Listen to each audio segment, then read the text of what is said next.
நம்ம பொதுவா என்ன நினைப்போம்னா, வாழ்க்கையில பெரிய வெற்றி அடையணும்னா, நாமளும் ஏதோ பெரிய சக்தி வாய்ந்த ஒரு செயலை செய்யணும் தான்.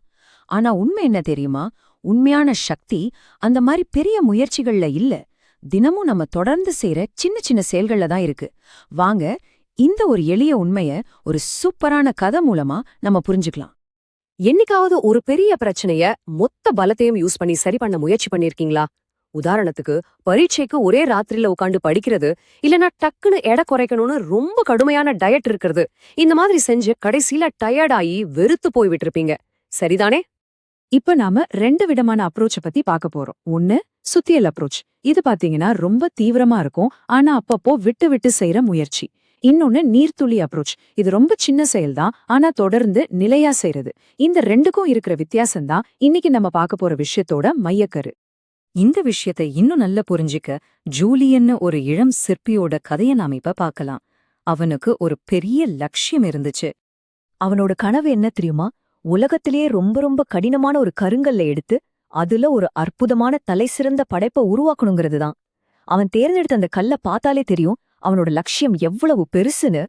சரி, இந்த இலக்கு அடைய அவன் என்ன வழி தேர்ந்தெடுத்தான்னா, முழுக்க முழுக்க தன்னோட பலத்தை நம்பினான். பெரிய பெரிய சுத்தியல், கூர்மையான ஒளியை எடுத்துக்கிட்டு அவனோட மொத்த கோபத்தையும் பலத்தையும் ஒன்னா சேர்த்து அந்த பாறைய தாக்க ஆரம்பிச்சான். ஆனா என்னாச்சு தெரியுமா? அவன் கையில வலி மட்டும்தான் மிச்சம்.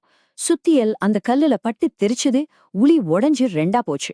வார கணக்கா உழைச்சோம், அந்த பாறையோட மேல லேசா ஒரு கோடு போடத்தான் அவனால முடிஞ்சது. அவனுக்கு மொத்தமா சோர்வும் விரக்தியும் வந்துடுச்சு. ஒரு நல்ல சிற்பிக்கு தேவையான சக்தி நம்ம கிட்ட இல்ல. நாம ஒரு தோல்வி அப்படின்னு நினைச்சு கையில இருந்த உடைந்த கருவிகளை தூக்கி வீசிட்டு நொந்து போய் உட்கார்ந்தான். தன் தோல்விக்கு காரணம் தன்னோட கருவிகள் தானு ஜூலியன் தப்பா நினைச்சுட்டான்.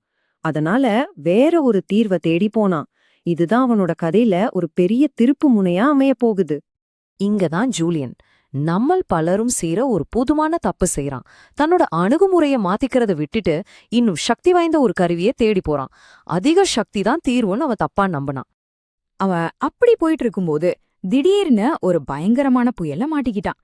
தப்பிக்கிறதுக்காக பக்கத்துல இருந்த ஒரு இருண்ட பழமையான குகைக்குள்ள தஞ்சம் புகுந்தான். இந்த ஒரு தற்செயலான நிகழ்வு தான் அவனுக்கு ஒரு பெரிய பாடத்தை கத்துக் கொடுக்க போகுது. கொஞ்ச நேரத்துல அந்த குகையோட இருட்டுக்கு அவன் கண்ணு பழக ஆரம்பிச்சது. அப்போ அவன் பார்த்த ஒரு காட்சி அவனை அப்படியே ஆச்சரியத்துல உறைய வச்சுடுச்சு. அங்க அவன் போராடிட்டு இருந்த அதே மாதிரியான ஒரு கடினமான கருங்கல் பாறை இருந்துச்சு. ஆனா அதுக்கு நடுவுல ரொம்ப சரியா ஒரு ஓட்டை விழுந்திருந்துச்சு.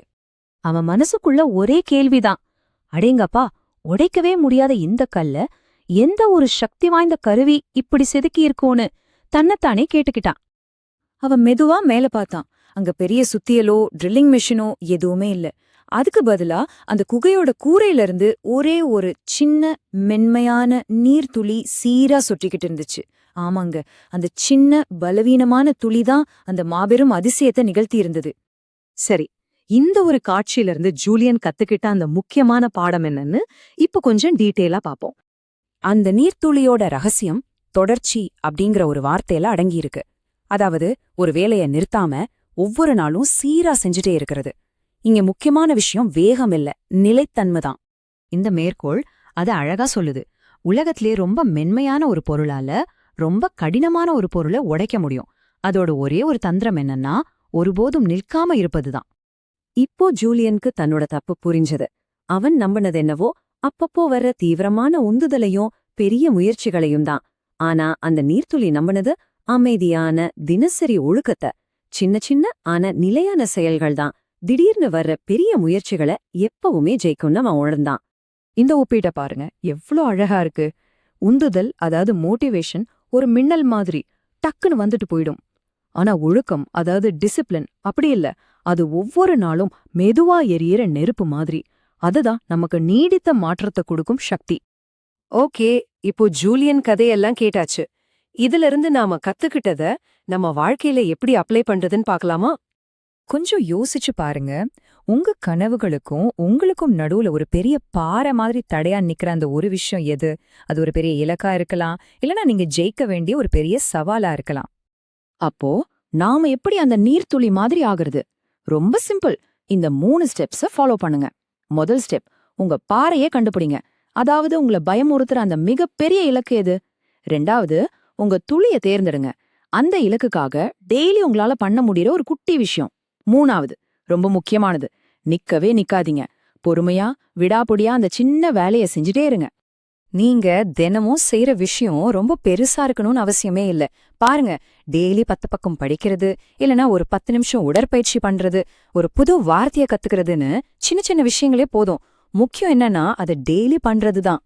நம்புங்க, இந்த சின்ன சின்ன துளிகள் எல்லாம் ஒன்னா சேர்ந்து காலப்போக்குல உங்க முன்னாடி இருக்கிற எவ்வளவு பெரிய பிரச்சனையும் உடைச்சு உங்க இலக்க அடைய ஒரு தெளிவான பாதைய உருவாக்கி தரும். சரி, இப்போ உங்களுக்கான கேள்வி இதுதான். இன்னையிலிருந்து நீங்க தினமும் செய்ய போற அந்த ஒரு சின்ன துளி எது? எந்த ஒரு சின்ன பழக்கத்தை விடாம செஞ்சு உங்க வாழ்க்கையில இருக்கிற பெரிய பாறைய உடைக்க போறீங்க? நல்லா யோசிங்க. இன்னைக்கே ஆரம்பிங்க.